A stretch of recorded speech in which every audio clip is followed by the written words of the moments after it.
So, welcome everyone. I think we can start.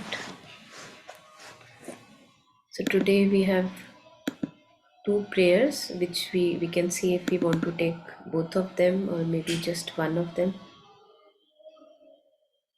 April 18, 1914 and April 19. So, let's start by maybe reading it aloud. If anyone has the capacity to read it out aloud, that would be nice. Yeah, if anyone would like to read it.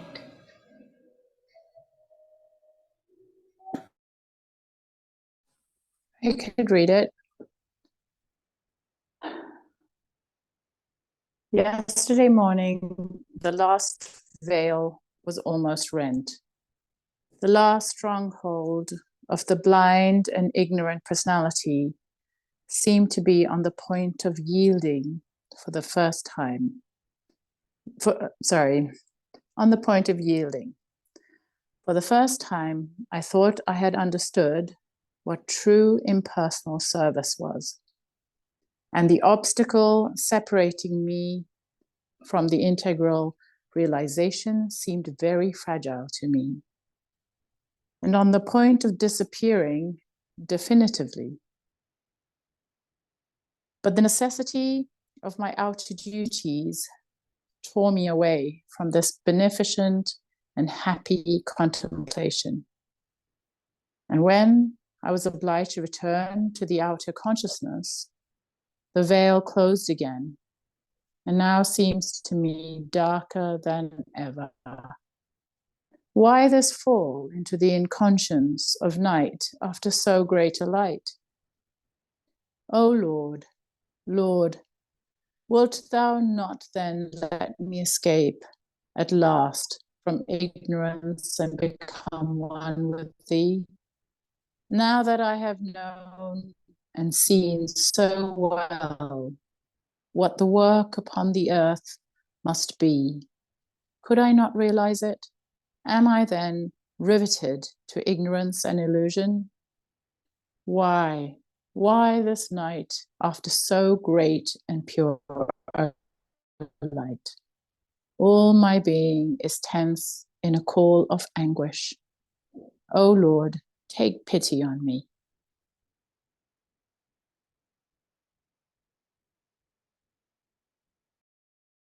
Yeah, thank you so much. Yeah, any thoughts, any reflections, anyone?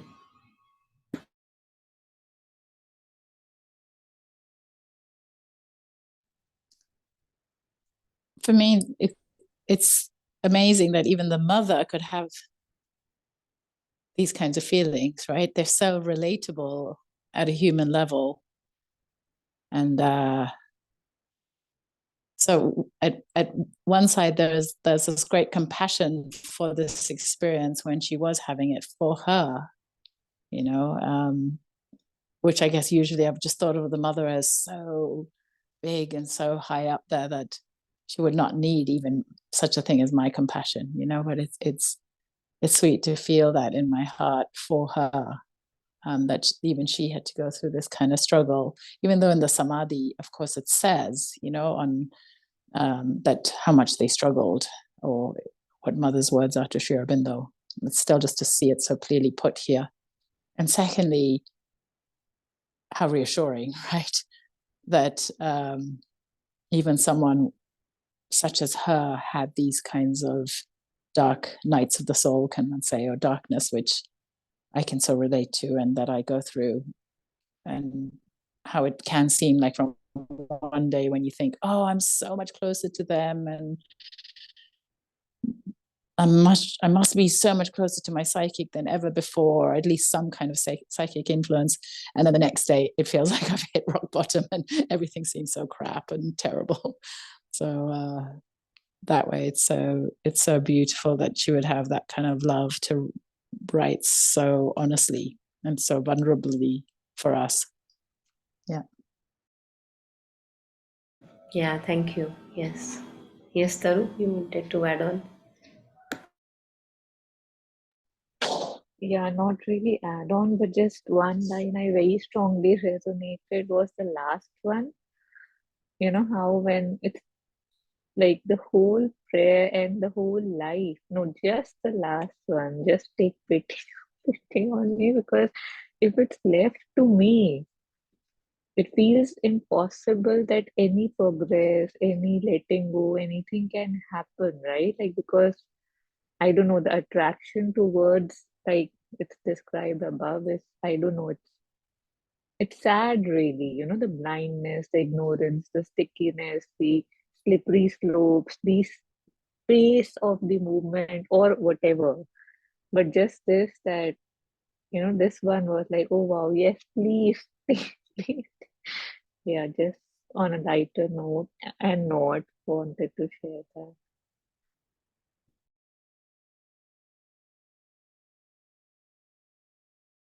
Yeah.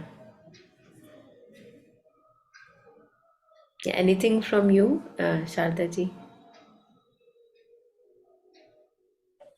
Yeah, yeah, Monica, even I resonated with the last lines, as Taru, even the Divine Mother is saying this, and we are also telling her the same thing. Oh, oh Mother, please take some pity on me. Yeah, beautiful prayers. Yeah, actually, all these prayers are written for us, no?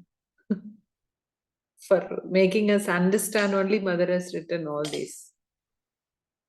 Yeah, yeah. Seems like that, yes. Yeah. Yeah.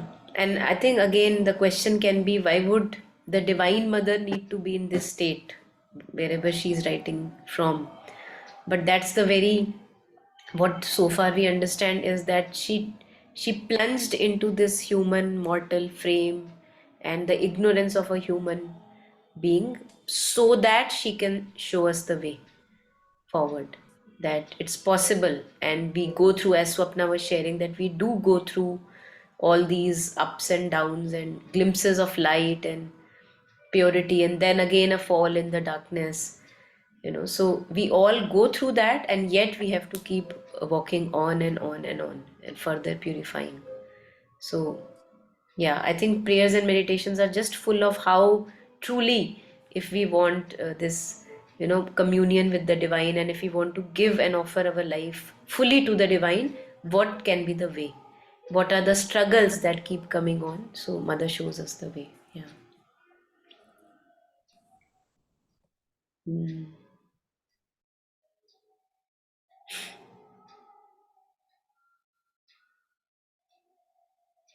So, I think what Swapna initially started with, that it, to me it appears that it would be a reference to the dissolution of the ego, where Mother is starting from yesterday morning the last veil was almost rent. So in her contemplation she had this uh, experience of total dissolution of ego consciousness, and yet she says that the moment she is back to the duties and responsibilities of ashram, the life interactions and everything, she says that that tore me away from this beneficent and happy contemplation. And this is what I think Swapna started sharing with, that it's not that we don't get glimpses of this purity, and maybe not complete dissolution of ego consciousness, but we do, in our relatively progressive journey, we do get greater and greater insights and illuminations and greater purity, glimpses of that communion. But the thing is that the moment we start our interaction again with the world, which we have to, since we are living in the world, then we are obliged to return to our outer consciousness. The veil closed again, so it's like a curtain comes back again, and we are again in half ignorant half light, half ignorance half light. So that's how we live, while we had a glimpse of pure light and pure communion. So when I was obliged to return to the outer consciousness, the veil closed again, and now seems to me darker than ever. So again, what you were sharing in the beginning can be called dark night of the soul, or you know, the nights and days, as Vedic rishis, they say that they went through. periods of extremely light and illumination and full of knowledge and insight, and then periods of really extreme plunges into darkness. They too went through that. Sri Aurobindo also talks about periods of uh, earlier, he shares that he went through a period of really dark depression. And yet, these are just phases that one goes through in this journey. So, mother is asking, why? Why? As Swapna was sharing, that this is very relatable.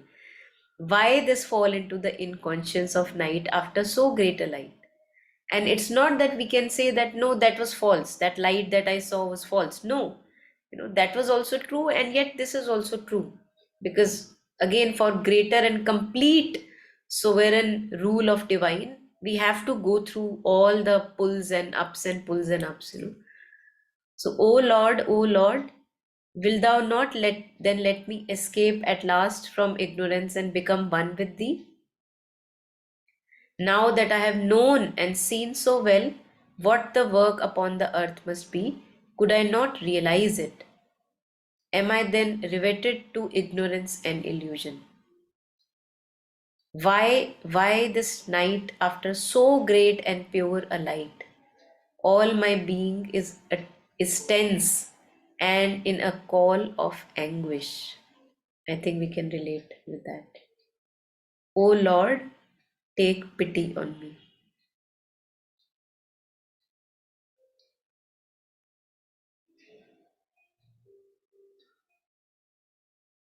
So I think Mother has, in many prayers, Mother has shared how important the experiences of life are. That we cannot, and this yoga, integral yoga, is not about letting go of experiences and interactions of life. Although we don't have to like push ourselves into experiences for the sake of it, but if they are there, then that's where our true spiritual progress must be tested. That if I become, though otherwise in contemplation I am full of light and love and clarity, but the moment I'm interacting with a person who I have an attached spot with, I become extremely tense and agitated and restless, and you know uh, follow the ego consciousness. So then there is no progress in that state. So I think these, as mother shares earlier other locations also, that these are tests for all of us. And that's where I would know that whether I have studied or not, whether I have truly realized something within me or not. So step by step. That's why in I'm not saying that one should have examinations in schools, but just sharing that why do we have examinations? So as to know that whether I have grasped all the concepts or not. We're not talking into going into the content of education, but that's why tests are there. For example, in gurukuls also, the gurus used to do their own kind of tests to know whether the kids have really gathered some knowledge, wisdom or not. So if anything I have realized, if even a touch of psychic I have glimpsed, then that touch should be present in my daily life. If my daily life is full of ego consciousness and meditations, I have glimpses of psychic being or true touch, then it's like, what's the use of it?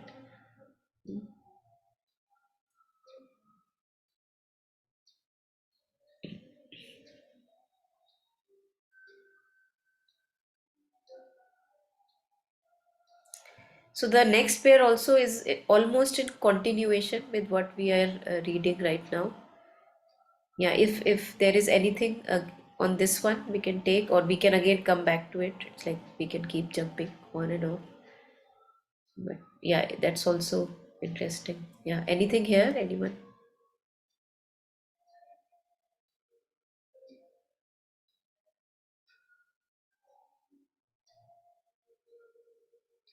Okay, so maybe we can touch upon this one and see what it brings.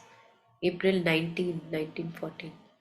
Yeah, would anyone want to read it out for us?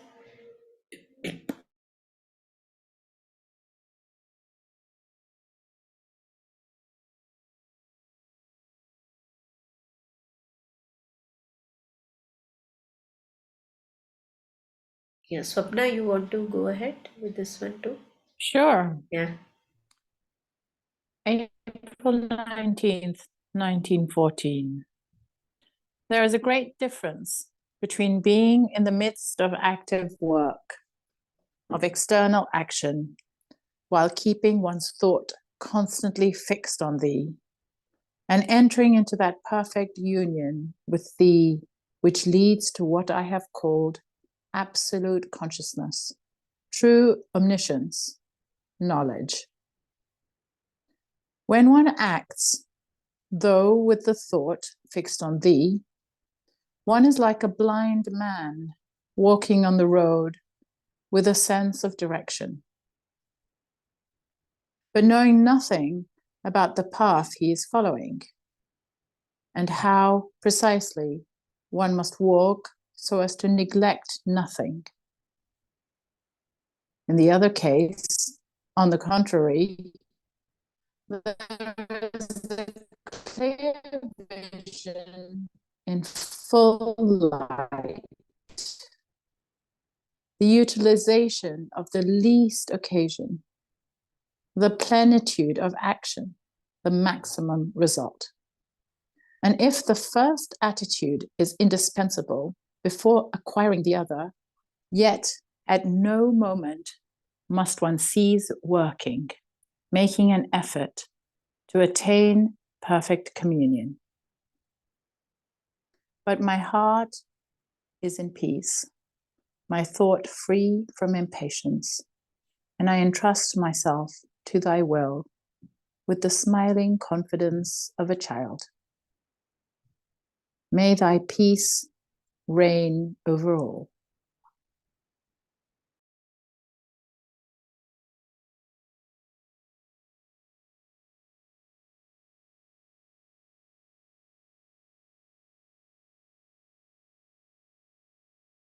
Yeah, any thoughts, any reflections?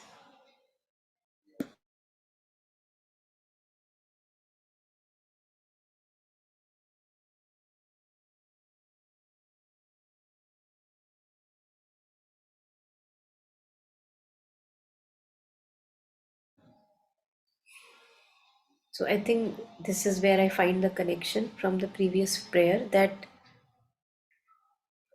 again in this yoga, in integral yoga, Mother and Sri Aurobindo have not overemphasized the importance of just having, a solitude time with yourself, and they have emphasized it, and they have emphasized also that only that word should be spoken which is absolutely necessary. In speech we have to not be really, just like blurt out everything that comes to the mind. So there is a like of meditative living that has been emphasized, but it's not that you're just contemplating and meditating all the time. And that is the reason I think here we see that Mother says that it's a different quality altogether of living. If one acts, though with the thought fixed on thee, one is like a blind man walking on the road with a sense of direction, but knowing nothing about the path he is following and how precisely one must walk so as to neglect nothing. I relate this with, in Buddhism, there are two levels of, when we start to meditate, they say there are two levels. And the first one is called shamatha meditation, where we bring the mind to just looking at the breath. So if it wanders away, we bring it back to the breath. If it wanders away, still again bringing it back to the breath, or to the rising and falling of the abdomen. So bringing it back to the body basically. And then they say that it's don't do shamatha for that long. And one must also enter into vipassana, which is insight meditation. So after doing shamatha for some time, then you look at your thoughts. You don't engage with your thoughts, but you look at them. With a discerning eye, you look at them. You look at the quality of feelings. You look at the thoughts as if you are like standing at the banks of a stream flowing, and you are looking at it. Okay, this is coming, this is coming, this is coming, and letting it go, letting it. So that there you develop some kind of an insight, into the content of thoughts, the content of feelings that is there. Okay, this is how repetitive it becomes, or whatever is going on. So they say that if you do shamatha for too long, shamatha means just bringing the mind to breath and completely ignoring thoughts, then you almost become like a cow. And if in India we know how a cow is, it's like it's standing, they say it's in the middle of the road along with all the chaos. A truck may be wanting to go by, some vehicles may be wanting to go by, but the cow has no relation to anything. It's like just regurgitating, ruminating whatever it has in the mouth, and it's very peaceful, quiet, sitting in the middle of that dirt and filth and the chaos.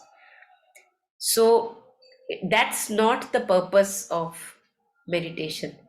Meditation has to lead to this, bringing in the scattered threads of mind has to lead to insight meditation, which is connecting with our intuitive mind, when it becomes silent.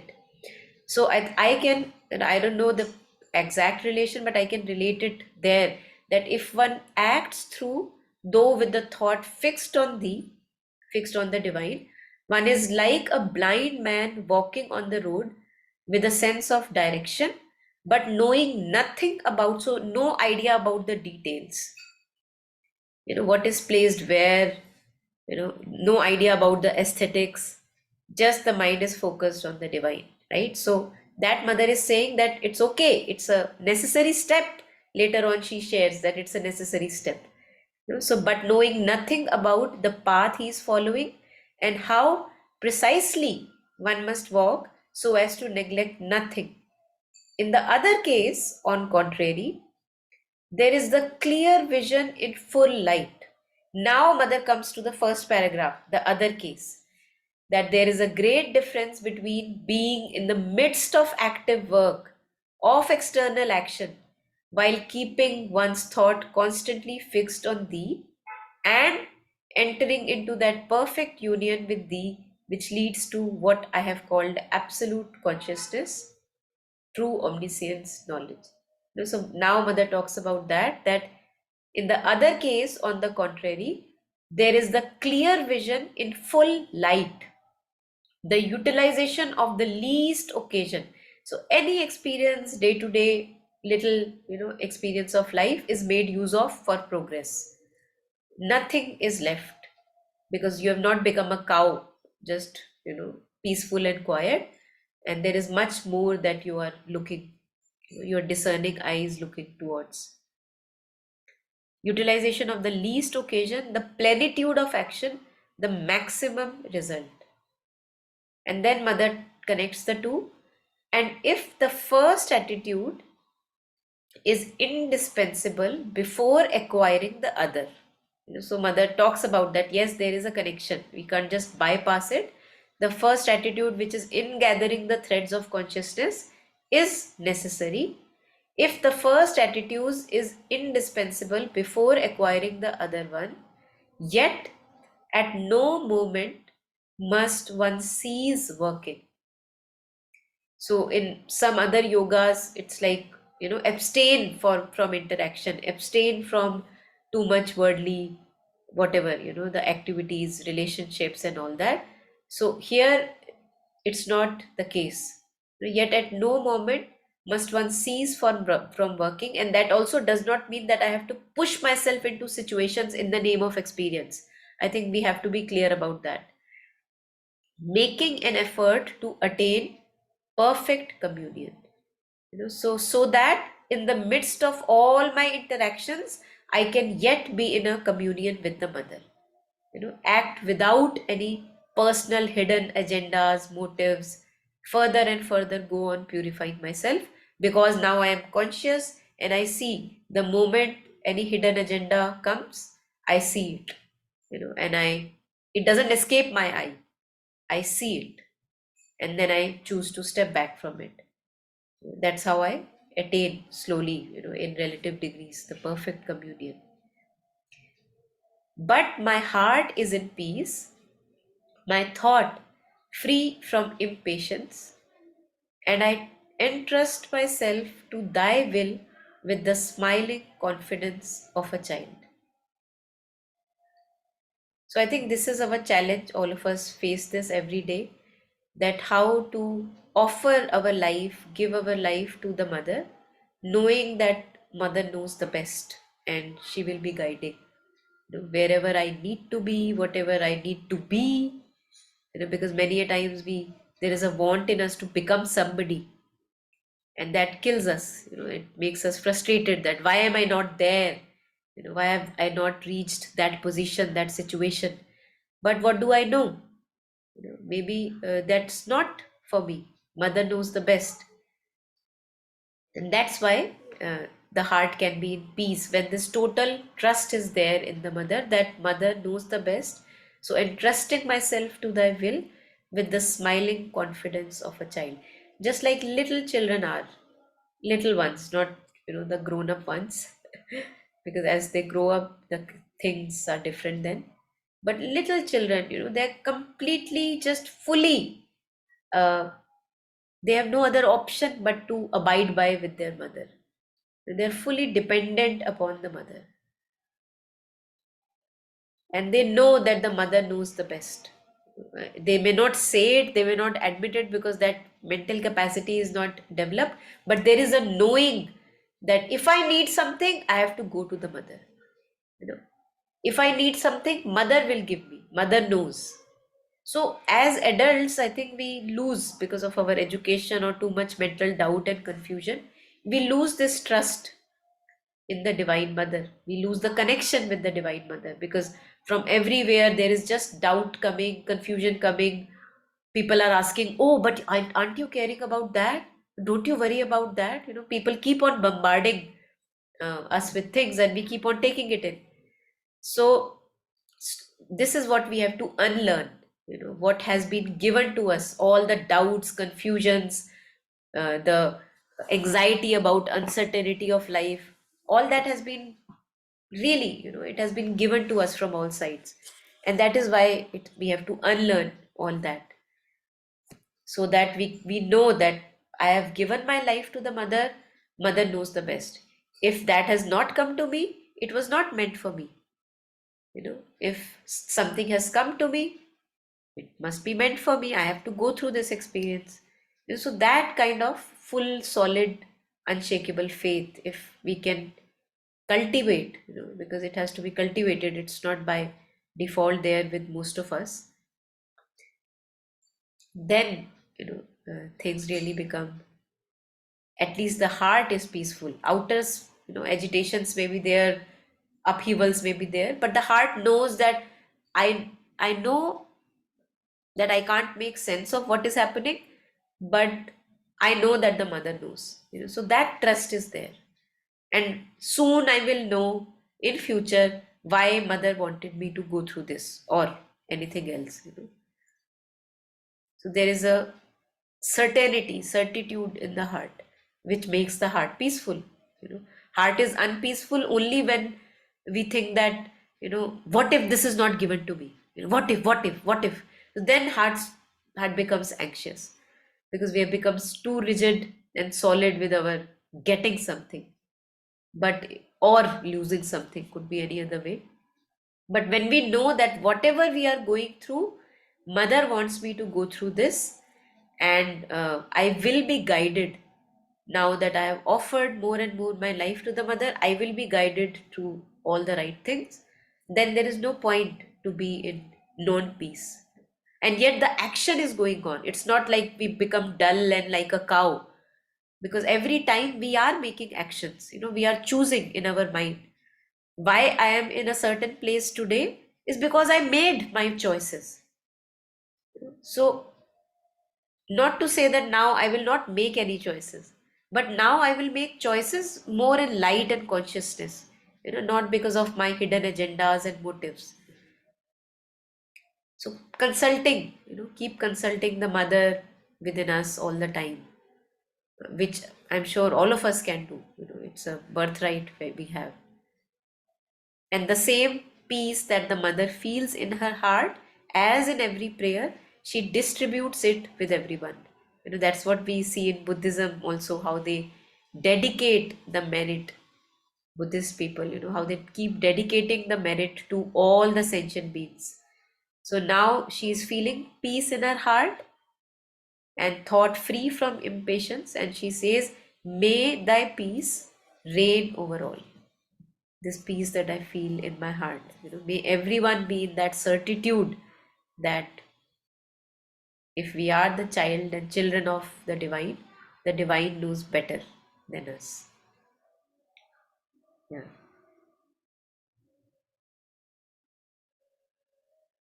Yeah. Any additions? Anyone? Any thoughts?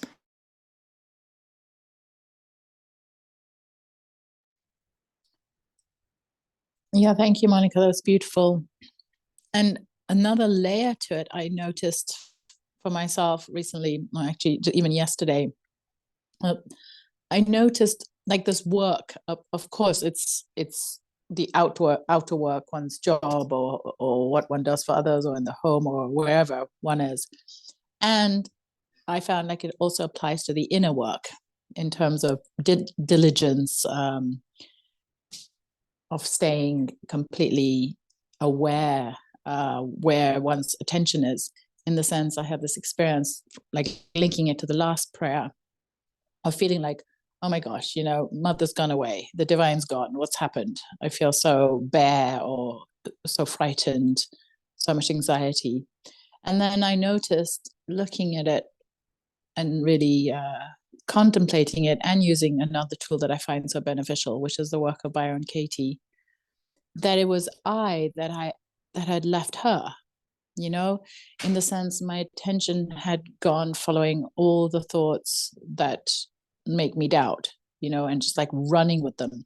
So like instead of just noticing them and not believing them, or not touching them, it's like letting them mushroom, to a point where all these stories of what could go wrong, or what was bothering me. And so just the fact that the attention had left the mother, had left the divine. And therefore, this emphasis I see also in this prayer, I'm making it to the last, in order to get back to that openness and the divinity. It becomes so important. It became so important for me simply to make the conviction again that no, I am going to pull all these threads of awareness and attention back from the outside in towards me, into my center, towards the divine, actively put my attention on all the things I'm grateful for, all the graces I've been given, from simple things like food, warmth. It's winter here in Europe, and so it's like, just these simple things that she's taking care of me, and to realize it is her behind everything. That I don't have to go so far into the future to solve a big life problem. Simply my way back to her. And that's what I feel this prayer is also pointing to, is like the work of come back just to the very, very small baby things, when it feels like the dark night of the soul has come again, or the veil has been pulled again, of just being really thankful for a functioning body and great health, and family that are alive and well, and friendships. And from there, things started opening and opening till today. I feel like, wow, there's a very deep connection again, as I go about my job. So it's amazing to see how it then continues to mushroom in another way, in a really beautiful way. Yes. Yeah, beautifully. Yeah, thank you. Thank you for sharing. Yes.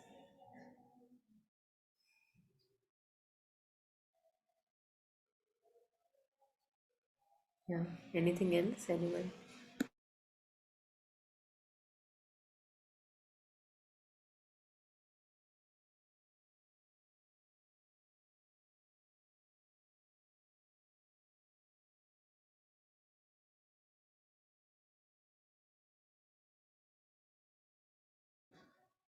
Okay, so if not anything, we can end earlier today. It doesn't matter. So I think we have taken up two, not going to take one more. Two are enough for our ruminations and contemplation.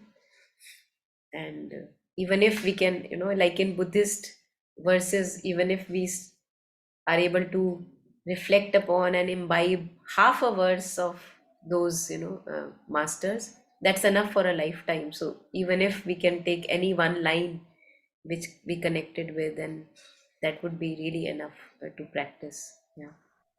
Yes, Yeah, Shardaji? Monica, your example of this cow is already you had mentioned in the session once, but Hmm. it is beautiful. Lot of understanding came today. Hmm. How most of the times we are like cows only on the road. Yeah, actually, we heard this example with Tenzing Palmo in one of the talks.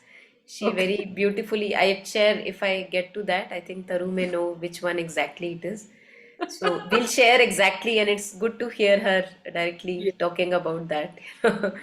Yeah, Beautiful, Monica. yeah. Thank you so much. See, when it makes us think deeply, how we are.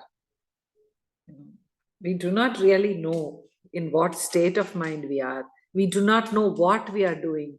We do not know how we are behaving, what we are speaking. And one more thing you had mentioned in this yoga, see, complete silence is not required. But the thing when you want to speak, that only correct words you choose and speak is very, very difficult. So if we count our words in one of some book I read, if you count your words, it will be too much. Lot of unnecessary words you'll be using every day in day to day life. Yeah, it is like that only. Every day morning I'll tell the mother, at least today I will not speak too much. But again I'll be speaking. But every day I'll surrender. Uh, but I don't know when we can talk less and listen more. I think we will know, and as you sure shared, what Sri Aurobindo shares, that it's much easier to stay quiet, Yeah. while it's very, very difficult to say only the proper right words, and to be quiet when necessary and then to say when necessary. I think we all struggle with that. I personally see, even, that it's okay when I can be quiet, but then there are many interaction in which, when there are times when I say something and then I later on think that it could have been better. It definitely could have been better. So I think that's our journey, uh, that we keep going on and tuning. I think it's like more and more fine tuning that even in our radios, we used to have old time radios, you would know. Yeah. you know that you are trying to exactly get the right tuning in which there is no background noise. Mm. So I think that's what we, all of us, we are at, we are in that journey, that we keep on fine tuning it, then we get the exact particular signal, very fine, very clear in that Mm. moment. And then in the Mm. next moment, again, the tuning changes. Yeah. So we have to again, tune it to the exact thing, no background noise. So for me, background noise will be the interference of the desire mind, the Yeah. interference of the ego consciousness. Mm. That's Mm. the background noise, the that we hear in the radios. Yeah. And then when it's tuned very properly, then that's that very critical spot where there is no personal desire, personal motivation, no personal interest. But that's like we get a glimpse of it and then it's gone again. you know it Yeah. happens with us. So I think we just have to keep at it. What can we do? Yeah. Yeah. Yeah. See, after every phone call, I feel, I could have spoken less, Yeah. but this happens every day. Mm. Mm. But Maybe I'm it sure we are making, be sure that, as mother says, that, if we are conscious, if we are trying, progress is made, but it's like an egg. In the Mm. egg, the chick is growing, but till the 40th day, you don't know actually what is happening in the egg. And then Okay. suddenly one day it cracks, and then oh, there's a well-made chick out. So it's like, our progress is like that. For a long time, we may not know if anything is happening or not. But Mm. it does not mean that nothing is happening. something must be happening, you know. Yeah. So So here I just want to share, what my mother used to say, sure.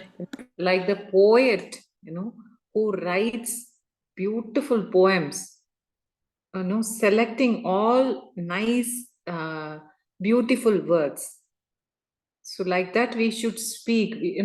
My mother always says, if you speak, it should be like a garland on the Lord's, idol. See how we put, beautiful flowers, and we tie them nicely, then we'll offer to the Lord. My mother says, if you offer a garland, how it will be? You will not use any, you'll use only good flowers. So like that you should speak. And that time it didn't struck me so much, but now I'm feeling, when we speak, we should, select, and nicely we have to put words, organize words and speak. But I think it is only thinking. It is not happening, but I'm trying to.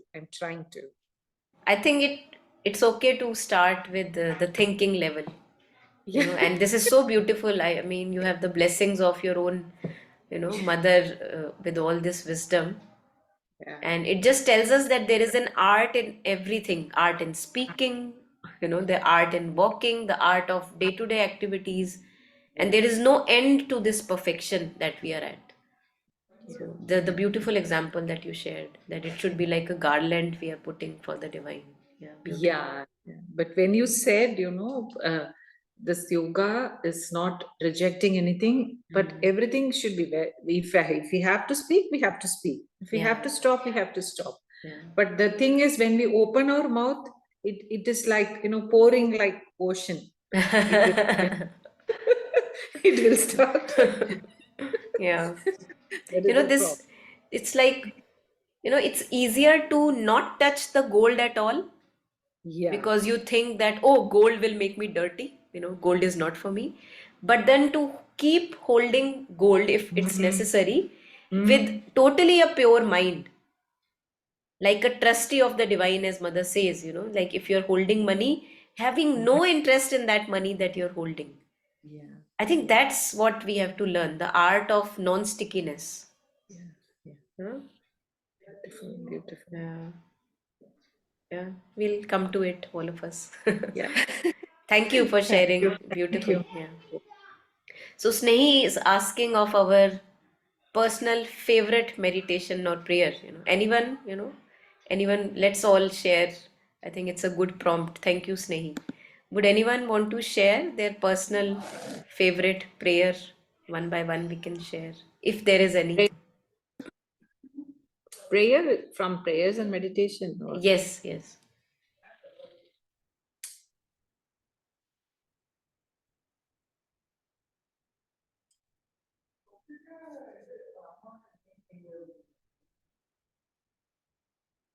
Yeah, if one is reminded of any that you have read. I'm sure we keep changing our personal favorites also, but it's okay if you are reminded of any particular prayer that is of your liking. Do share. Snehi, do you have any personal favorite prayer so far, since you are asking this question?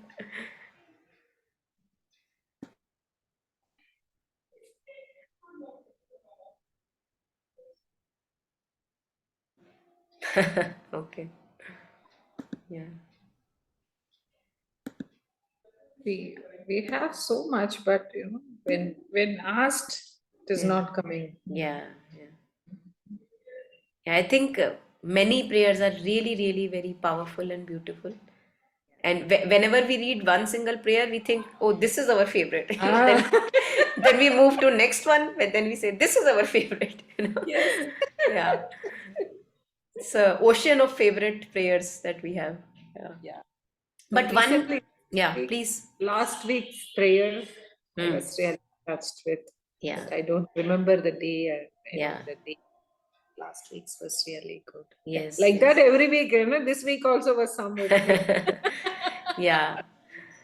But I'm also again and again reminded of, like, Kabir's couplets. There are many of them which are really, really very powerful, beautiful. But then I'm reminded more of a couple of them than the others. So, with mother's prayers and meditation, one particular prayer which I'm reminded of again and again is the one where she says that whenever I do anything not consecrated to thee, then I feel a pang in my heart, and through that signal I know that I have to set the error right. So I think it's November 28th, 1912, if I'm not wrong. Just a second.